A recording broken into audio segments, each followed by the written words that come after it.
suka juga.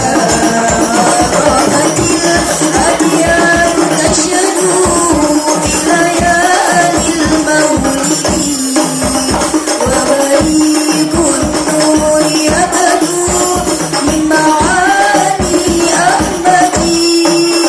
Rahmatil adiyanu tasyadu bilayalil maulidi wa barikun nuri abadu min ma'ani ahmadi wa barikun nuri abadu min ma'ani ahmadi wa barikun nuri abadu min ma'ani ahmadi fi layalil maulid fi layalil maulid.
Assalamualaikum warahmatullahi wabarakatuh.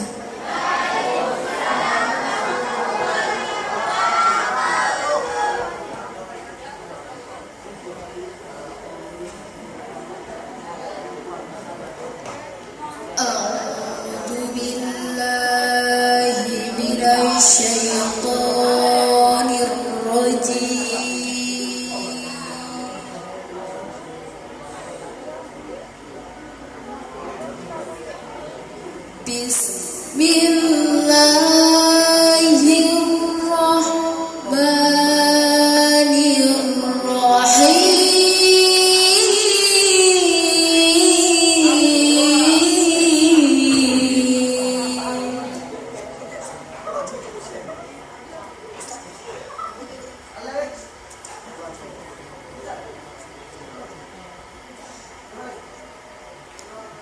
Tabarakalladzi ja'ala fis samai burujan wa ja'ala fiha sirajan wa qamaran munira.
قالوا سلام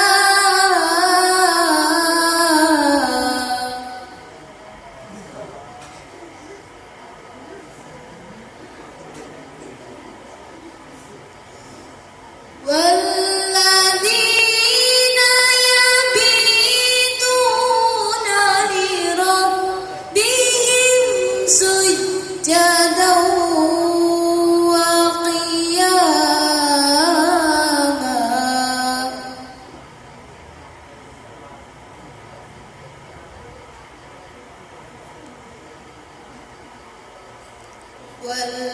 والذين يقولون ربنا اصرف عنا عذاب جهنم إن عذابها كان غراما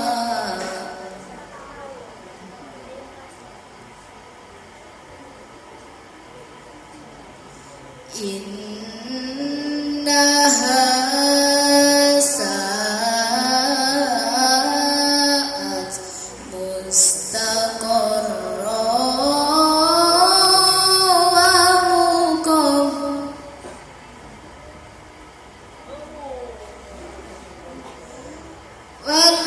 والذين إذا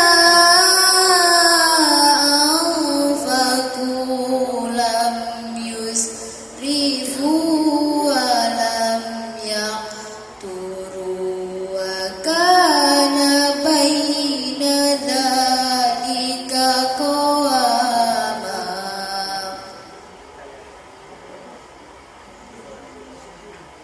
والذين إذا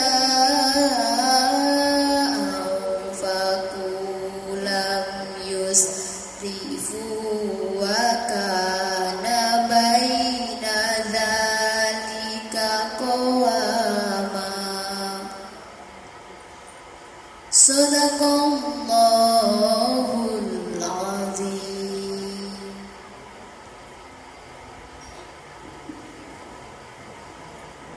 Aku berlindung kepada Allah dari godaan syaitan yang terkutuk.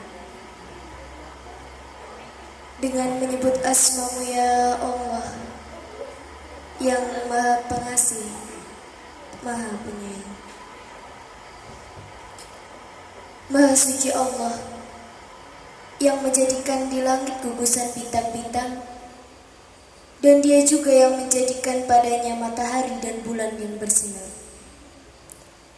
Dan Dia pula yang menjadikan malam dan siang silih berganti bagi orang yang ingin mengambil pelajaran atau yang ingin bersyukur.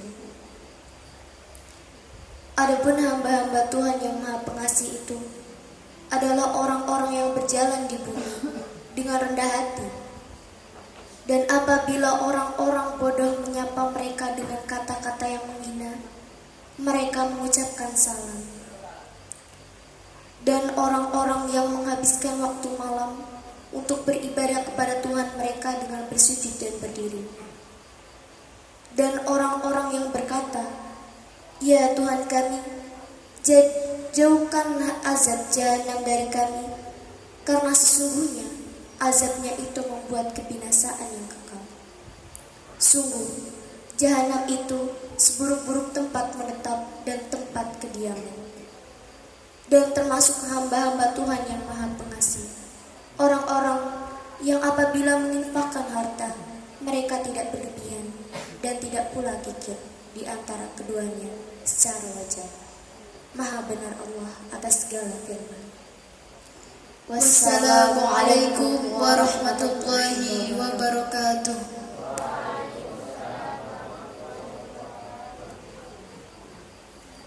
Menjaga kebiasaan, karena kebiasaan saya akan menjadi saya akan menjaga kepribadian, karena kepribadian saya akan menjadi sukses gagalnya kita. Tepuk tangan. Apa yang kita pikirkan itulah yang kita harapkan. Apa yang kita harapkan itu yang kita usahakan. Apa yang kita usahakan itulah yang kita cintai. Apa yang kita cintai itu yang kita. Apa yang kita berikan itulah yang akan kita dapatkan. Tepuk tangan. Anak-anak sekalian, kesempatan ini saya serahkan pada kalian untuk bertanya, untuk klarifikasi, untuk mempertajam materi yang telah beliau sampaikan. Silakan baik putra maupun putri. Sebelum itu Ustadz, bahwa alhamdulillah alumni kita walaupun anak non asrama juga alumni dari Harvard University yang sekarang dosen di UI. Ya, dia ambil penelitiannya dulu adalah ingin pulang ketika Agustus 2017. Katanya, kamu ngapain jauh-jauh kuliah sampai Amerika? Ingin menjadi pemimpin yang etikal, katanya. Luar biasa itu. Tepuk tangan. Yang kedua juga alhamdulillah yang mendampingi kita itu juga ada yang sudah S2, bahkan sudah lulus, bahkan komlot dari UIN juga, Mbak Tias Yasinta. Juga Mas Wildi dari Inggris ya, dari London ya itu. Jadi alhamdulillah alumni kita juga begitu. Ustaz, mohon doanya. Silakan tepuk tangan. Selanjutnya waktu kami serahkan pada anak-anak. Silakan angkat tangan, boleh usul, bertanya, klarifikasi atau mohon informasi lanjutan. Monggo silakan putra maupun putri angkat tangan. Ayo silakan, mumpung ketemu narasumber kita yang jarang sekali kita bisa ketemu ini, kalau mumpung ketemu, monggo silakan. Mana putra maupun putri, mosok ratakon. Ayo silakan. Ayo, maju. Robi tanya. Ayo tanya, lu ngapain? Maju. Katanya harus mujahadah.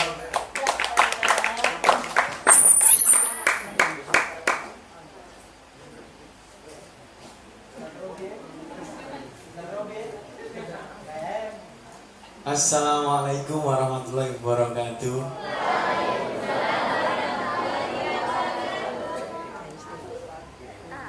Perkenalkan Ustadz, nama saya Robi Ismanu, asal saya dari Klaten, Jawa Tengah, Indonesia. Saya mau bertanya Ustadz tentang perjalanan hidup Ustadz, bahwasanya meskipun banyak rintangan yang sangat berat, apa yang menguatkan Ustadz untuk menjalani itu semua? Nah, siapa tahu dengan jawaban Ustadz kita semua bisa menyontoh dan bisa mempelajarinya, dan insya Allah hidup kita akan berjalan lurus. Ya, teruskan dari saya. Assalamualaikum warahmatullahi wabarakatuh.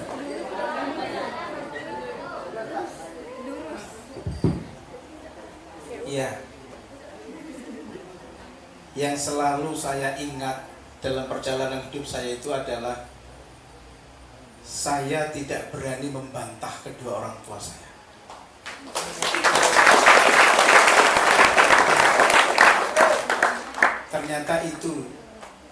Ternyata itu kunci sukses. Doa orang tua itu sangat makbul. Doa orang tua itu sangat diijabah oleh Allah ketika mendoakan anaknya. Makanya ada cerita anak yang durhaka kepada orang tua itu. Apa itu ceritanya? Maling kuda. Itu cerita rakyat yang harus bisa kita ambil dalam kehidupan kita. Maka yang saya inginkan pada saudara-saudara yang masih punya orang tua, doakan mereka. Sampai-sampai di dalam Al-Quran pun itu, wala taqul lahuma uffin. Kita itu tidak boleh mengucapkan kepada orang tua kita. Kita itu tidak boleh mengucapkan hush kepada orang tua kita. Itu perhatikan. Ternyata itu kunci sukses. Saya yakin tidak ada orang tua dimanapun berada, seandainya orang tua itu seorang pelacur, nggak ingin anaknya ingin jadi pelacur. Orang tua jadi perampok, nggak ada anaknya kepengen jadi perampok. Tidak hanya perampok Pak, bosnya perampok, enggak gitu. Enggak hanya pelacur Pak, bosnya pelacur, enggak begitu. Kepengen mesti orang tua itu menjadi anaknya lebih hebat, sukses. Itu yang harus diperhatikan.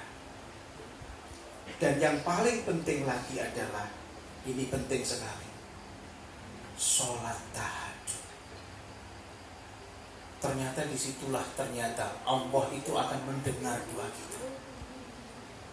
Kalau orang sedang pada tidur ngorok, kamu bangun, sholat 2 rakaat, jungkung kepada Allah, itu akan berbeda.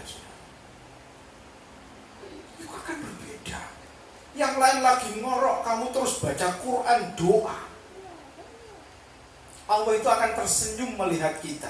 Dan doa kita itu langsung dijabah oleh Allah. Allah akan ngirim malaikat Jibril kayak lo Jibril. Hambaku kayak lo Jibril sing saiki lagi sujud kayak Jibril. Apa duhone Jibril ijabah. Masya Allah, iki lo saudara yang harus kita lakukan. Taat kepada kedua orang tua kita. Jangan lupakan sholat malam. Insya Allah, ini loh yang penting sekali. Dan kalau pagi yuk sholat, jangan lupa doakan mereka dengan sholat duha. Kita kan hanya mendoakan begitu. Insya Allah, doakan orang tua kita, doakan guru-guru kita, doakan teman-teman kita. Insya Allah itu akan memberikan keberhasilan dalam kehidupan kita. Gitu Mas, jelas ya? Insya Allah, tepuk tangan. Terima kasih Ustaz. Kalau kita berbuat seperti mereka, maka kita akan seperti mereka pula. Kalau kita ingin menjadi orang yang luar biasa, kita harus berbuat yang tidak biasa dilakukan oleh orang. Saya ulang, kalau kita berbuat seperti mereka, maka kita hanya akan seperti mereka pula. Kalau kita ingin jadi orang yang luar biasa, harus berbuat yang tidak biasa dilakukan oleh orang. Anak-anak sekalian, yang putri silakan, ada yang mau angkat tangan? Yuk, maju dong, sini. Ya, yang lain silakan, boleh. Mohon waktunya Ustaz. Pokoknya ini, ya, malam libur, mohon untuk ini lain dari biasanya. Biasanya jam 22 harus tidur karena jam 3 harus bangun. Sekarang karena liburan nggak apa-apa, santai. Besok habis subuh tidur, habis ngaji.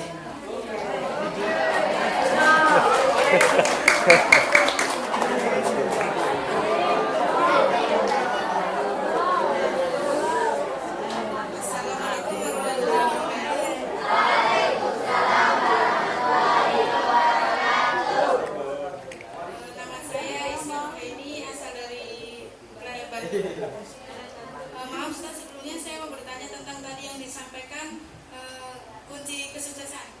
Terus alhamdulillah dari di sini kan waktu dimotivasi kita ada tekad untuk termotivasi untuk merubah atau untuk mengikuti tadi kiat-kiatnya. Tapi setelah keluar dari sini atau untuk mau mengamalkannya itu kok terasa susah banget itu Ustaz. Terus mungkin ada kiat-kiat apa terus bisa agar kita bisa istiqomah untuk selanjutnya.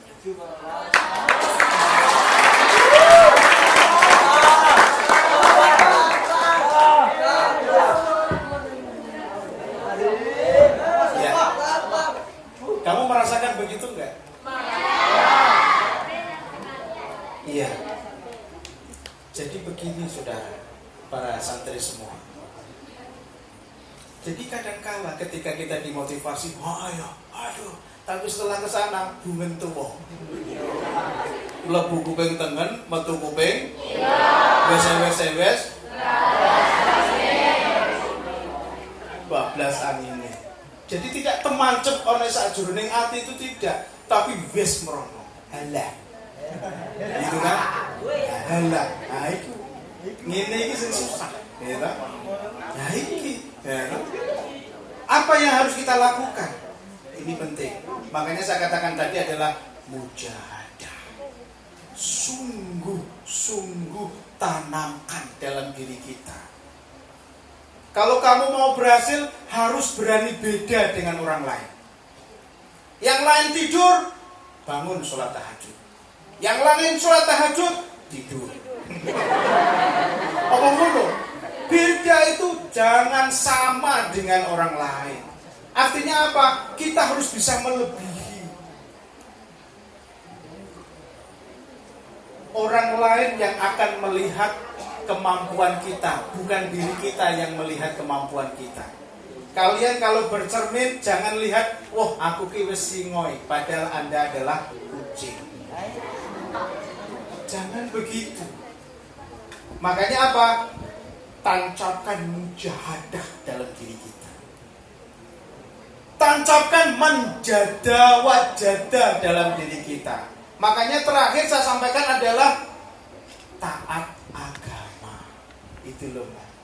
Taat agama itulah yang akan memberikan motivasi kepada kita agar kita itu menjadi orang yang sukses. Coba kita perhatikan misalnya begini. Contoh saja misalnya. Ada orang melakukan A, Anda melakukan A, B melakukan B, Pak B melakukan itu akan jadi viral. Setelah jadi viral, terus selesai. Nah, semangatnya iki koyo ngono iki lho. Wah, koyo dene wong jatuh cinta. Wah, tak kandhani iki nek jatuh cinta sok ben kowe. Saiki aja sih. Sampai-sampai gini. Al yaumu bila anti kal laili bilan nujum. Tahu artinya? Artinya adalah bak pria iki enak. Itu orang jatuh cinta itu begitu. Al yaumu bila anti kal laili bilan nujum. Hari ini tanpa kamu bagaikan malam tanpa bintang.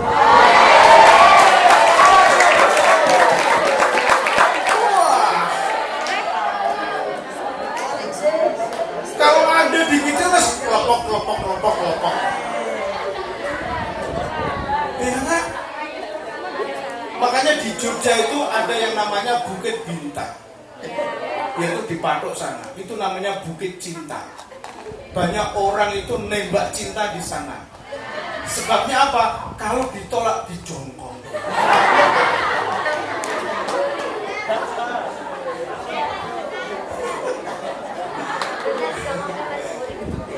Oke, saudara. Ini intermezzo ya. Bukan saya ngajari untuk jatuh cinta. Nah, makanya saya katakan adalah yang harus ditanamkan dalam diri kita terus adalah prinsip mujahadah. Prinsip mujahadah itu adalah kesungguh-sungguhan akan merubah diri kita menjadi orang yang berhasil, orang yang sukses. Nah, mungkin ini satu lagi yang harus diikuti. Coba ini. Itu kalau saya, maaf ini. Kalau saya sampai sekarang itu selalu melaksanakan yang namanya adalah dawamul wudhu. Coba itu. Apa itu? Tahu? Tahu? Yaitu adalah menjaga wudhu. Coba itu. Itu kunci. Ternyata dengan itu semuanya kita itu mau melakukan perbuatan yang salah, mau melakukan perbuatan yang tidak benar, kita itu terjaga diri kita, insya Allah. Coba Anda lakukan itu. Terus neng pondok, coba dawamul wudhu. Contoh saja, contoh nih. Ini yang sangat, karena apa? Ini saya ada sebuah cerita yang sangat luar biasa. Neng Kudus, di Kudus, tahu Kudus? Itu ada makam milik Pemda. Itu mau dibongkar, mau dibangun mau dibangun pasar. Terus apa? Kuburan yang ada di situ semuanya dipindah semua di tempat berbeda. Pemda mengadakan tugas kepada penduduk, setiap satu kuburan itu 75.000. Berarti wong sedino nak oleh 10 kuburan ya 700.000. Terus itu banyak. Nah, ternyata apa? Maaf ini. Dari sekian ratus orang yang dibongkar, ada 3 jenazah yang masih utuh. Ini jenazah yang masih utuh. Di Di antaranya siapa? Yaitu adalah Mbah Muslimatun. Dia itu adalah pedagang pasar di Pasar Kliwon di Kudus. Ternyata apa? Ketika diteliti, loh, iku makame si mbahku, jenenge Mbah Muslimatun, wis meninggal 20 tahun yang lalu. Ternyata seperti kain kafan sing wingi sore dimakamkan. Masya Allah. Ternyata apa? Mbah Muslimatun itu mempunyai kebiasaan ketika dia di pasar, jualan di pasar, padahal jualan dulu, dia itu dawamul wudu, langgeng no wudu. Setiap di pojoknya pasar, dia di los pasar itu ada padasan kecil. Ketika itu apa? Dibuat ketika beliau itu batal dari wudu. Mungkin sampai akhir hayatnya beliau dipanggil Allah dalam keadaan suci. Coba lihat itu. Insya Allah. Dan ulama-ulama saat ini banyak sekali. Contohnya Abi Suyanto. Ini juga sama. Coba kalian contoh yang baik-baik begitu. Begitu? Ada lagi? Ayo silakan. Silakan. Kumpul ini, ya. Susah ketemunya nanti. Ayo anak-anak, silakan putra-putra angkat tangan. Ya silakan.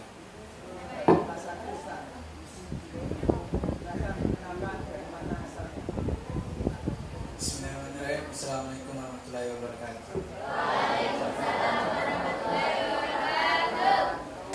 Perkenalkan, nama saya Diego Habibie dari NTT Flores. Saya ingin bertanya Ustaz. Tadi Ustaz mengatakan kunci kesuksesan itu berbakti kepada orang tua.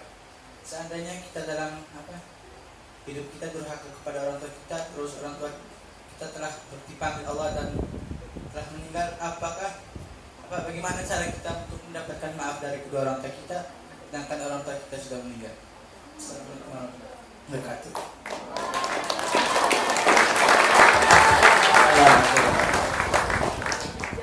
Iya. Semasa hidup kita berani sama orang tua, suka menyakiti kedua orang tua. Tapi orang tua kita sudah nggak ada, baru kita sadar kalau kita itu selalu uququl walidain, menyakiti kedua orang tua. Apa yang harus kita lakukan, Ustaz? Apakah terus kita gali kuburnya dan minta maaf, salaman ning kono? Pak, nuwun nyewu ya, salaman kok. Gitu. Nah, apa yang harus kita lakukan? Bertobatlah kepada Allah dan doakanlah kedua orang tuamu. Itu.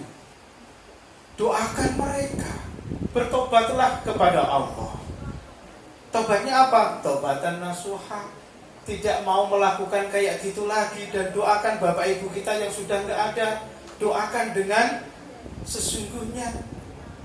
Boleh saja Rabbi firli wali walidayya warhamhuma kama rabbayani shaghira.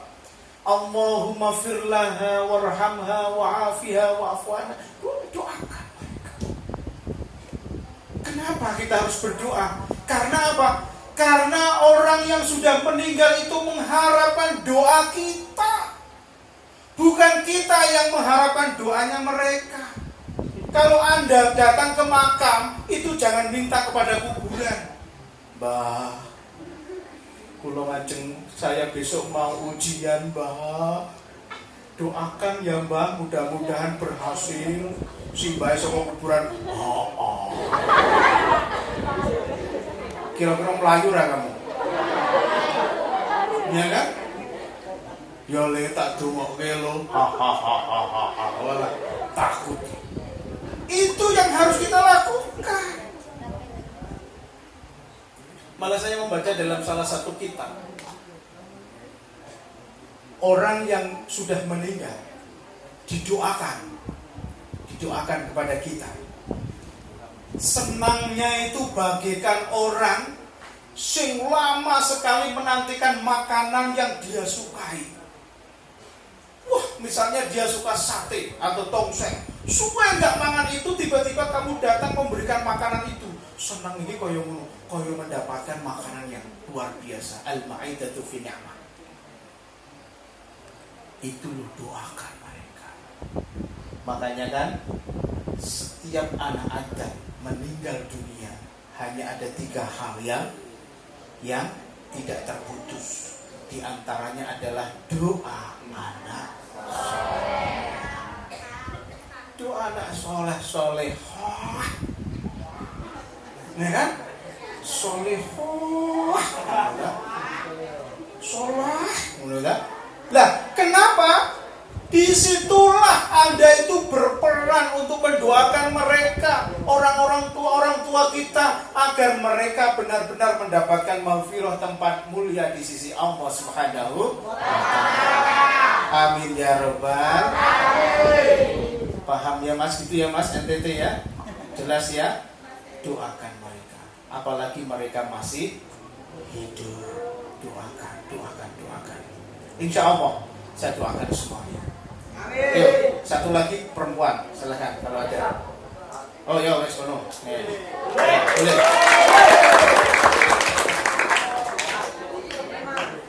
Assalamualaikum.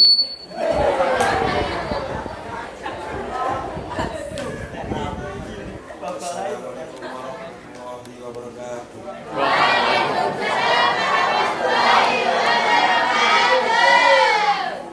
Ustaz, saya mau bertanya.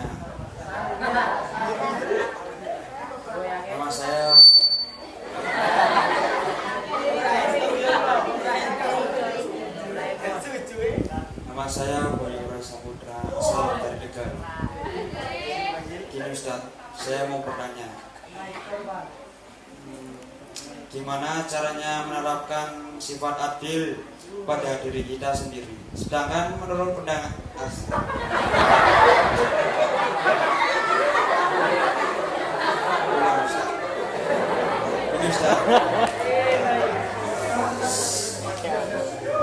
gimana caranya menerapkan sifat adil pada diri kita, sedangkan menurut pandangan saya kebanyakan pemimpin Indonesia itu tidak adil.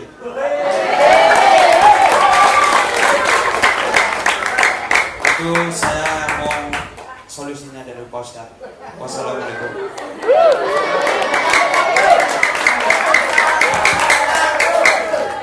Ya, terima kasih Mas dari Tegal.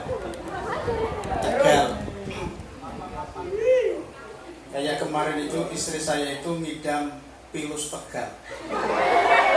Saya terus share di grup mahasiswa itu, siapa yang dari Tegal? Saya pak. Ternyata hanya mau pesen pilus Tegal. Baik, bagaimana cara menerapkan adil? Ini contoh yang real saja. Kamu kelas berapa? Kelas 10. Kamu kelas berapa? Kelas 7. 10 sama 7 itu berarti gede? 10. Terpaut berapa? 3 tahun. Baik.